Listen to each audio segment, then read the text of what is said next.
ভারতের কলকাতায় বাংলাদেশ উপ হাই কমিশনের সামনে বাংলাদেশ পতাকা ও প্রধান উপদেষ্টার প্রতিকৃতি পুরানো এবং সহিংস বিক্ষোভের ঘটনায় আমরা যার পরনায় উদ্বিগ্ন। এটা অত্যন্ত নিন্দনীয় ঘটনা।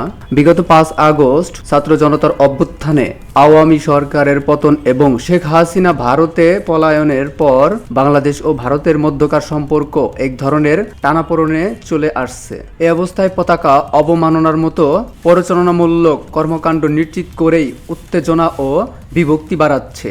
যে কোনো দেশের মিশন ও এর কর্মীদের নিরাপত্তা দেওয়ার দায়িত্ব স্বাভাবিক দেশের, কিন্তু আমরা গভীর উদ্বেগের সঙ্গে লক্ষ্য করলাম বৃহস্পতিবার বিকেলে বঙ্গীয় হিন্দু জাগরণ নামে একটি সংগঠনের কর্মসূচির সময় বিক্ষোভকারীরা পুলিশের ব্যারিকেড ভেঙে ফেলে এবং কলকাতার বাংলাদেশের হাই কমিশনের সীমানার মধ্যে ঢুকে পড়ে। এই ঘটনায় বাংলাদেশের পররাষ্ট্র মন্ত্রণালয় থেকে বিবৃতি দিয়ে প্রতিবাদ জানানো হয়েছে এবং ভবিষ্যতে এই ধরনের ঘটনা ঠেকাতে প্রয়োজনীয় পদক্ষেপ নেওয়ার দাবি জানানো হয়েছে।